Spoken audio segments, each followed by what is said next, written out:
laro ng best of 3 na to. It's AP Bren versus Onyx.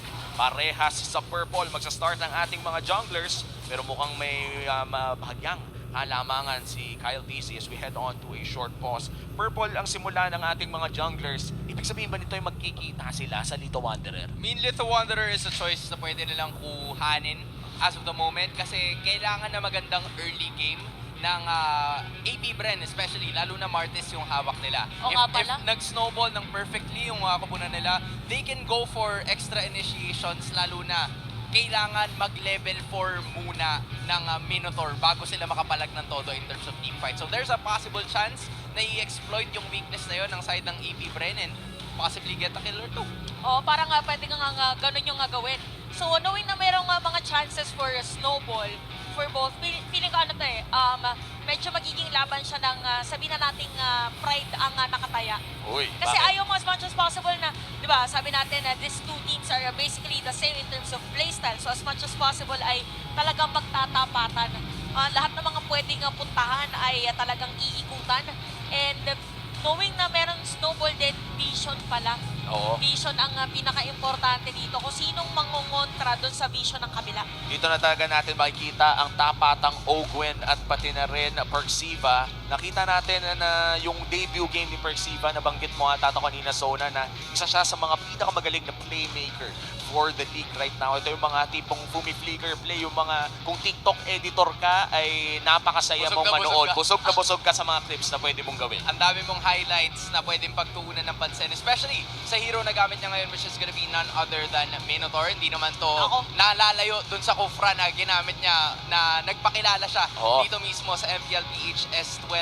And I'm sure nagagamitin yan nga right now. Again, number 1 in terms of assist na kailangan din nating patunayan. But as of the moment, I'm starting to see differences doon sa lineup nila. Yung side ng AP Bren, kaya nilang pumalag kagad ng early game pa lang kasi meron silang Clint, they have Martis, and they even have the Angela. So kahit paano, todo na yan, Gora na kagad yan once na meron ng hard guard. Meanwhile, it's more of a glass cannon setup, if I should say, para sa side ng Onyx Philippines kasi pagdating ng late game, parang ang kailangan mo lang talagang asahan is yung Iritel lang eh. Tapos pag di-dish out ka lang ng damage, protect the Iritel at all costs, tapos yun na yun. O parang talagang heavy team fight nga ang gustong gawin dito ng side ng Onyx Philippines. So kaabang-abang kung paano siya kukontrahin ng AP Bren. So, tingnan natin kung paano nga mangyayari kami to this game. So, kalmado lang muna, pati ang ating mga audiences. It's Friday! Oo, syempre. Kalma lang. Friday pa lang naman. At babalik na nga tayo sa Land of Dawn. Buti nabanggit nyo kanina ang usapang glass cannon para kay Nets. Ang dami nga niyang tools dito no, para protektahan ang kanyang sarili. Meron ka pang cult altar at ang daming taga-crowd control para sa kanya. Pero ayun na nga, pag nahanap ng AP Bren si Nets, parang ang laking dagok sa damage nila sa late game. Okay naman, as much as possible kasi pigilan mo yung yung gold laner eh. Which is the reason why naka-sprint din siya at this point. Quantum Charge ang kanyang gagamitin together with that sprint para mas mabilis siyang makatakas in certain situations after landing yung kanyang mga ultimates. And also Tenacity para medyo mabuhay siya ng mas matagal in terms of the early game. Sobrang beneficial niyan sa mga umpisa minuto ng ating laro. Both agility and wilderness blessing ang gagamitin dito ng roamers and mid laners ng parehas na teams. Pero Impure Rage naman ang hahawakan dito ni Pew para mas maging makatitin siya gaya ngayon, lalo na nagsisimula sila ng laban. Grabe agad. Mainit agad para sabay agad yung bitaw na lahat, pati retribution ginamit. Yung sinasabi natin may snowball factor kasi yung dalawang teams natin. So kung pwedeng initiate retreat muna, alis muna.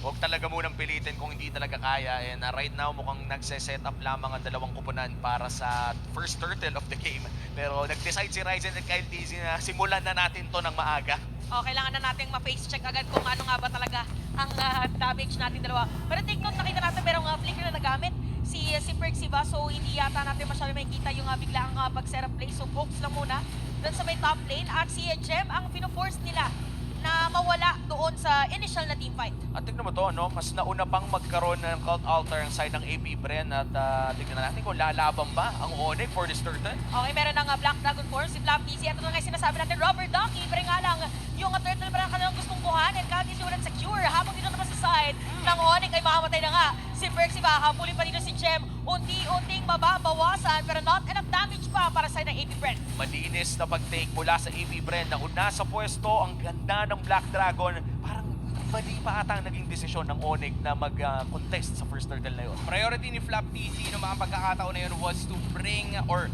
put Ryzen in not a very good position. Ginamit niya yung Petrify niya, ginamit niya rin yung Black Dragon form landing towards Ryzen para hindi na siya makadash palapit doon sa turtle, which gave AP Bren a free turtle take para mas lalong mapaungos yung kanilang early game scaling while also dealing the first blood of the game kasi hindi basta-basta yung nakuha nila. Si Perksy ba din, and tama yung nabanggit ni Chantel from a while ago na una pang magkaroon ng Cult Altar yung side ng AP Bren bago mag level 4 si Super Friends. Dapat sana may ultimate na siya noon, kaya team fight really on the side of AP Bren at that point. At dahil nga nakakuha pa ng kill dito si Flap TZ, mapapabilis ang pagkuha niya sa isa sa mga paborito kong item sa XPLA, which is the Fury Hammer, na talaga namang magpapadalas na ay magpapalaki na kanyang damage. True. But this is a 2v1. Nako po, meron nga kasama pa nga dito si Jem, pero nandito na nga ang hard guard para kay Flap Easy. Enough ba ang damage?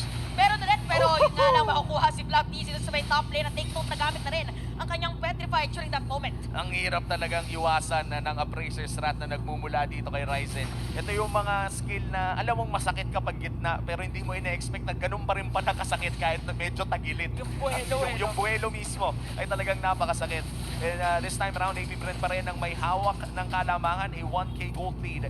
20 seconds bago lumabas ang ating pangalawang turtle. Pero mukhang tahimik, patiwasay ang buhay sa gold lane. Kalmado pa sila. Oo. Hindi pa siya masyado nagpapanik at this point kasi hindi mo naman talaga kailangan eh. All you need to do is to just get a bunch of items. Pero ngayon Sa may middle lane natin. Ito yung mga hindi kalmado kasi medyo mga brusco yung mga heroes nila eh. Tapos meron pa nga mga poke special na mga heroes as well. So somehow, sasabihin natin ang Battle of Black and Yellow ay medyo kalmado pa. Nangalagay na to dahil talagang objectives pa lang kanilang pinupuntahan. Ito na naman ang sinasabi natin Black Dragon form para kayo Flap Easy. Pero Sa baba! At Super Mark with a kill. Habang yung turtle natin mapupunta pa rin dito kay Candice. Napakagandang cold out na ginamit nila. Meron pang hard card para kay Owen. At Perxiba, ang kanya makukuha si Jem Halos wala rin buhay. Nakukuha! Di na lang! Pero buhay pa rin. Pero si Ryzen pala, ang kanya makukuha sa dalawa at tatlong patay para sa ng Onyx. Malinis na naman na execution mula sa AP Bren at dahil dyan 3,000 na ang kalamangan mo na Petrify as well. Super Prince, ang layo naman ng kanyang paghila dito kay Flap. Pero Torre, objective, kills, lahat sa AP Bren. AP Bren winning in all parts of the map. May solo kill tayo na nakita kanina mula kay Super Marco na nagsimula ng team fight. And then, after that, Black Dragon form na naman na binitawan ni Flap TC kahit siya yung nawala sa pagkakataon bago magsimula or bago mag-spawn yung turtle, na-redeem naman niya yung kanyang sarili, which made Onyx Philippines commit their Cult Altar. At pagkatapos nun, it was up to Kyle TC na kamitin yung kanyang decimation. Kaya naman ngayon, yung snowball na binabanggit natin kanina pa, it's really leaning towards the side of AP Bren. Killing spree ang kanyang emblem with a 1-0-2 KDA. And tingnan mo naman, Super Marco right now already with his first item papunta pang endless battle. Kahit nakapantalon dito si Nets ay na-solo kill pa rin ni Super Marco. Laking bagay nun, yung solo kill sa gold lane, minsan lang at hindi dapat nangyayari yun sa tsaka mga ganitong matches. Sobrang aware si Super Marco na kanya i-kill kasi ginamit pa niya yung flicker eh. So gano'n na rin yung mastery niya sa paggamit ng clint. At ito na yung sinasabi natin na ako lang ba nakakapansin parang ang laro ng AP Bren ngayon ay kalmado pero hindi. Meron pag gano'n? Oo nga, parang Kalmadong hindi. yung parang tahimik lang pero rock. Alam mo, kumukulo na pala. alam nila kung kailan papalagi. Yung pinipigilan mo yung gigil mo, pero pag hindi mo na napigilan yung gigil mo, automatic na talagang majojombag ka. Jombag. Yung mga ganun yung magiging ganap eh. I think that's the perfect term for it. Kasi hindi mo alam kung kailan mangyayari. Pero, turtle kasi lagi nangyayari. Oo nga, parang mala pressure cooker na konti lang yung tunog. Alam mo kung kailan mo isi-set, ganun. Tama. Wala kasi akong pressure cooker sa bahay. Ay, napapanood ko lang sa mga tutorial eh. Ay, nakita ko lang sa YouTube yun.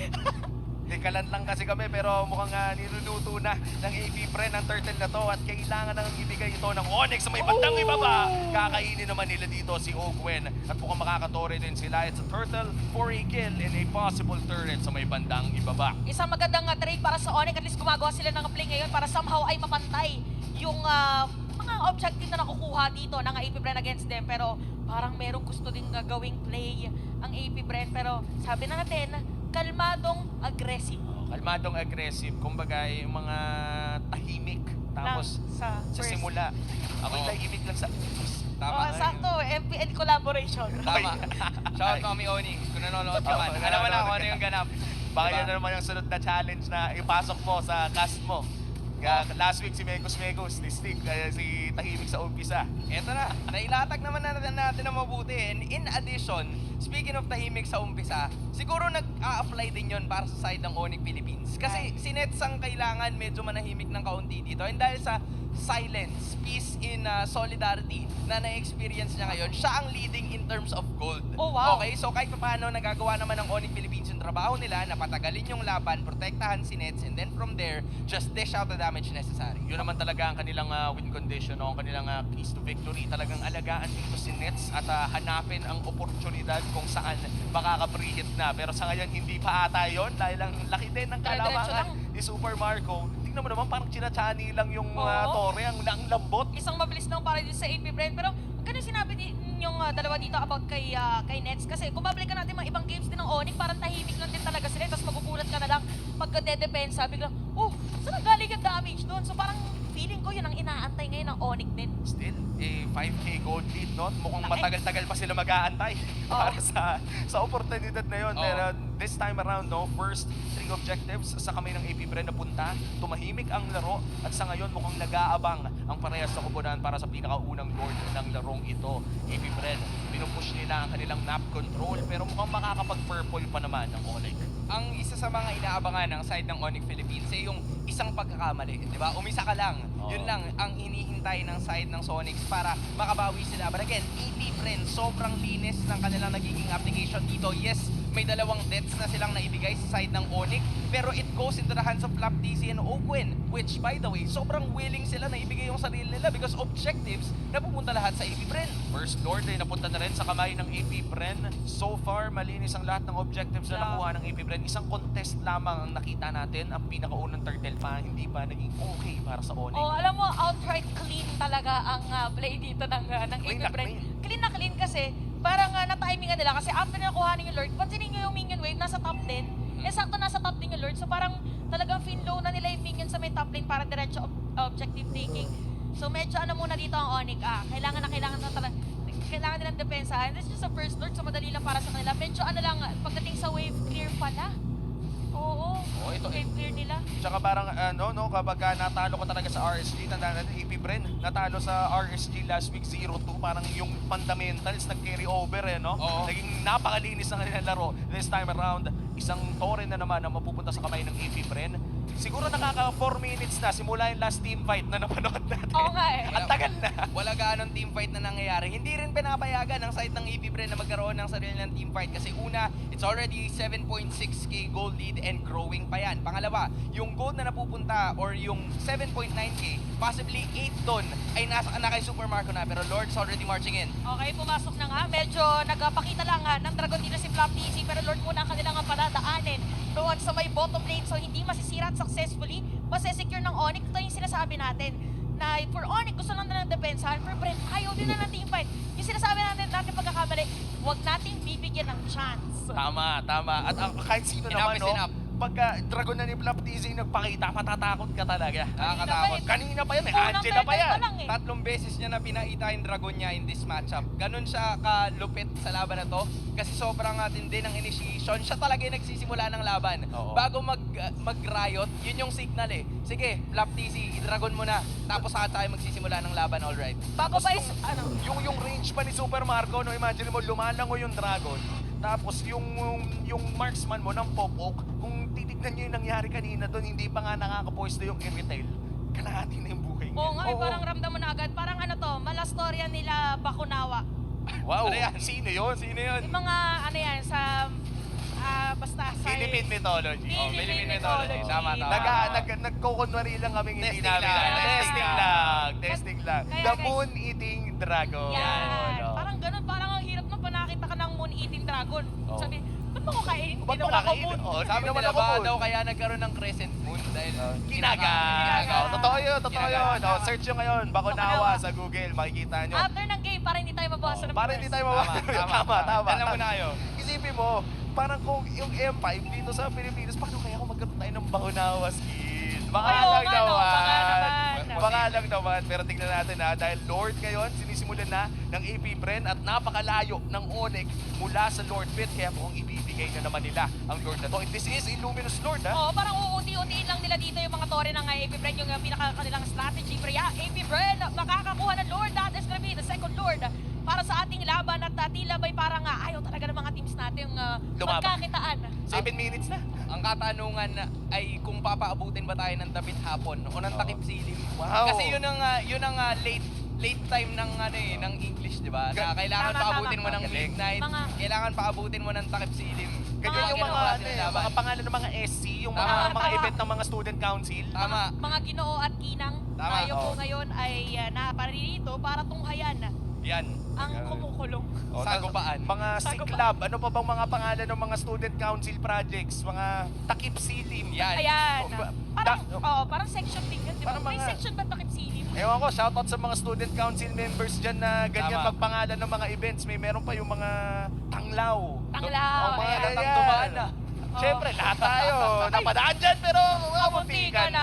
Si Percy ba, Napabangga na. medyo masakit pa rin nga lang mga bottom lane na inhibitor turret ay masira nito ng AP Brent. Ano naman sinasabi natin?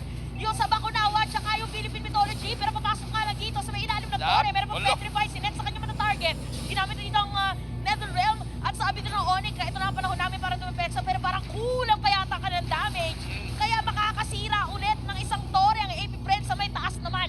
Ito na ata ang pinaka-pacifist na laban na aking napanood. Sa, Tol, nakita mo yung wasiwas ni Flap na pagkagamit ng Cult Altar, nung winasiwas niya yung Dragon Skill niya. Wala nawala yung Cult Altar! Pero ito yung sinasabi natin, napakagandang play. Meron pa Minoan Fury para kay Percy Bass. Si Flapty, si dito ang kanila makukuha. Ayan na, At ayan na. AP Bren, unti-unti na nila nakikita kung anong play ang gustong gawin ng Onyx. grabe yung foreshadowing mo dun, tol. Kakasabi mo pa lang ng wasiwas, biglang may nahanap na ang hidden gem at sa lahat pa ng pwedeng mahanap si Super Marco pa. Sasabihin ko nga lang kanina na mahihirapan siguro makahanap ng paraan dito si Gem na hanapin si Super Marco kasi ang dami niyang kailangan pagdaanan. Una, yung Dragon ni Flap TZ. Pangalawa, si Pew na kapag initiate na ginamit niya yung Minoan's Fury, it's gonna be a problem. Pero Gem still finds a way. Gem always does it na every time na when you start counting them out na parang patapos na yung laban na hindi mo alam, ito na naman yun makakahanap sila. Isang pagkakamali lang and the way na nagsisimula naman itong laban na to. It started with at least 9k gold lead. Ngayon, we're down to 5. And ayun nga yung kaninang sinasabi natin, tahimik lang talaga sa umpisa. Nakahanap sila ng tsansa at ang nahanap pa nila ay si Super Marco. Hindi na pwedeng maulit yun if you're 18 friend. Sa lahat ng pwedeng mapitas, si Super Marco ang pinakabawal. Ito, makikita natin sa may replay kanina. Parang ano kasi, kung iisipin mo AP Bren, parang halos wala ng play. Ay! Ayun o. Plinigera. O, tas si Percy pa din. So maganda yung patong-patong na skills ng Onyx nung moment na yon. Sabi natin kanina, mala pressure cooker ang ating nakikitang play. So ngayon, unti-unti nang lumalambot yung sakto, may baka. Sakto. Sa lineup ng Onyx.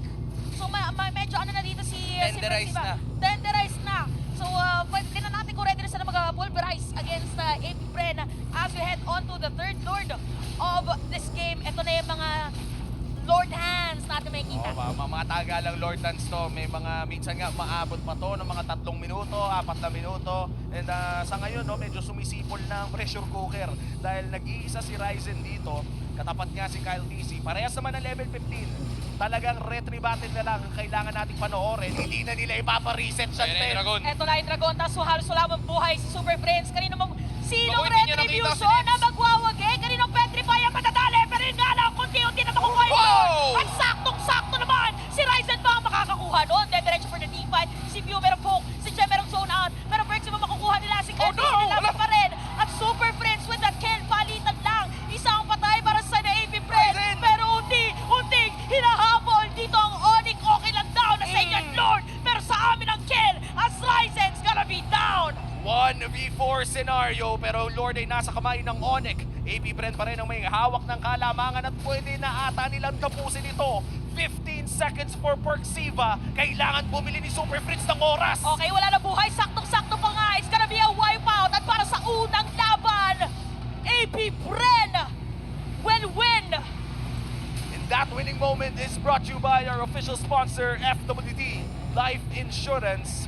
Napakaganda ng late game insurance dito ng AP Bren na pinabilis mas lalo. Mala ultra fast na galawan mula kay Super Marco. Oo, solid yung naging play ng dalawang teams natin. Alam mo na parang pag mga ganong laban na kalmado lang at first, pero pagdating sa dulo, doon na yung, yung mga technique. Yung application na kasi siya ng techniques. Parang Oo. mga scientific chubanek-nek lang yan na meron ka mga Fury. Mga Diba? M&M. Sabi nga mga EF squared, nakalimutan. Wala ako na. E equals MC squared. So kailangan mo na Albert mga Einstein. formula para mahanap kung ano yung missing na variable. And for Onyx, nahanap nila yon pero nakuha na ng Bren yung pinakatimpla nila. Medyo late na nga rin dumating doon. So natatawa lang ako kanina kasi parang medyo naging konyong mamaon dito si Oo. Mama. Tahimik lang at Sabi nga first. yun, kalmado lang Kalmado lang at first. Tahimik na sa umpisa. And then pag dumating na tayo sa second, Yan. paano na yun? Mamaya, makikita natin yan. Makikita natin yan, Pero maya-maya lang. munti ka ng makambak yun, no? Onyx, even when they were down by 9K, nakahanap ng play dito si Jem. Kaso, as you said, Chantel, medyo too late na. Nahanap na ng Bren Esports kung ano ang gusto nilang makita this time around. And I would say that it was a very good game for Super Marco. Saan na talaga tayo makita ng sumusolo kill na gold laner, especially in this meta. Nag-umpisa yung scaling ni Super Marco dun sa solo kill na yon. And then, nagkaroon ng moment na siya yung napitas. So, Yeah. I think Bren, yes, as much as sobrang linis ng kanilang naging gameplay ngayon, there are still some things na kailangan nilang panghawakan talaga na mabuti na hindi pwedeng may ma-pick off na isa sa atin. Hindi pwede na, yes, alam natin na may teamfight capabilities kasi yung side ng Onyx Philippines eh. And yes, nakuha naman ni Ryzen kanina yung pinakaunang Lord, pero props din kay Ogwen kasi nag-stay siya dun sa laban. Ang daming nangyayari, nagkumpulan sila dun sa may bandang gitna, pero si Ogwen, ganun lang ng ganun. Paano? Nagpekos-pekos na siya Buwa- doon, instant. Buhay lang siya ng buhay. Sobrang daming buhay mo na minsan. No, mas ang nakakatawa dyan, Angela first pick ang ating nakita kanina at na-defend naman. Ito yung mga tipo na pag tinanong ka, bakit Angela first pick? Ang sagot mo ay yung larong ito. And maya-maya lamang ay makikita na natin kung ano nga bang nangyari sa Game 1. Kaya punta na tayo sa ating analyst na si Hans para i-dissect ang Game 1. Hans, ikaw na muna. AB Bren getting game number 1 in the best of 3 series over the side of Onyx Philippines sa isang team fight na nagtapos ng ating laban to get them into series point ngayon against Onyx. Kaya naman tignan natin na mabuti kung sino ba ang MVP ng matchup na yun, and it's gonna be none other than Few. Kanina ay nababanggit namin si Super Marco, and I'm very glad na si Few ang na-emphasize as our MVP kasi siya ang may pinakamalaking damage output na naibigay dito sa laban na ito. Not to mention, meron siyang choice kung isasalba niya ba ang kanyang teammates or he will go into the offensive. Kasi napapansin natin doon sa mga kinokopya niya using the Valentina ultimate ay nagko-commit siya using the Cult Altar or the Minoan's Fury na manggagaling dito kay Perxiva. So, alam ng kanyang mga kakampi kung ano ba yung dapat nilang gawin. Will they go defensive or will they go offensive? Taking a look at the MVP highlights this time around, kita naman natin na yung composition ng side ng AP Bren ay sobrang taas in terms of the early game. So yung snowball factor is really gonna be there. Na-hit nila yon. Una, 1-0-2 start para kay Kyle TZ na talagang nag-propel sa kanya. Plus, si Flap TZ using the Black Dragon form was also very crucial in taking a bunch of the objectives away. Na nakatulong din doon sa mga retribution takes na dapat ay mapupunta kay Kyle TZ. And yun nga ang kanilang nagawa as of this moment. Decimation after decimation. Not to mention, nandun din yung mga damage output na nanggagaling kay Few. Kaya we were mentioning a while ago na sobrang laki or sobrang laking bagay na nandoon yung Impure Rage para at least makaalat siya ng damage. Pero this is where things started to be a little bit interesting para sa side ng Onyx Philippines. Kasi nakakuha sila ng team fight bago magpunta sa base. And then nagpunta sila dun sa Lord. And tingnan niyo si Ogwen in this fight, diba? Andun lang talaga siya. He tries to use the rest of his teammates para mag-retain ng love waves. And then Super Marco actually stayed alive. And nandoon siya sa kalagitnaan ng laban, Few trying to dish out all the necessary damage output possible kasi hawak niya yung Minoan's Fury bago magsimula yung Lord Take. At pagkatapos nun, Super Prince wanted to buy a little bit more time pero hindi na nila nagawa yun because AP Bren wanted to put him back in the pressure cooker, and yung glass cannon setup ng side ng Onyx Philippines ay hindi nag-work para sa kanila. There's a little bit more on the adaptive damage output na gusto sanang ibigay ni Nets kasama yung Weapon Master and the Killing Spree, pero hindi na tayo umabot doon. I mean, umabot naman tayo at some point kasi 4.5k lang naman yung kalamangan ng side ng Onyx Philippines or ng AP Bren towards Onyx Philippines. Pero nagkatalo tayo in terms of the objectives. 3 Turtles was a very good start para sa side ng AP Bren to get and manage their way through victory. Dahil umaabot sa point na yung Cold Altar ni Super Prince ay hindi na rin nagiging beneficial. Kasi isang wasiwas lang ng Dragon Scale na hawak ni Flap ay agad namang nawawala yung ultimate na hawak ni Paramis. So Super Prince, after that one, nag-build up na talaga siya ng burst damage kasi yun yung kinakailangan niya as a mid laner. Perxiva wanted to make some exemplary plays at this point pero dahil sa kakulangan ng kanyang items, he only has the Dominance Eyes, even the Immortality to have a second chance, ay hindi na siya nakagawa pa ng kahit anong plays. There were some moments na nagkakaroon siya ng magandang flicker Minoan's Fury pero wala pa gaanong follow-up because of the composition na again, hawak ng Onyx Philippines na si Nets lang yung major damage leader. Now, taking a look at team fight participation, magandang naging team fight ng parehas teams because they're really leaning towards that one. 100% goes towards Ryzen kasi at the same time na siya yung humahawak ng sponge, siya rin yung mismong nagdi-dish out ng damage. 70 to 90% naman ang hawak ng side ng AP Bren. To think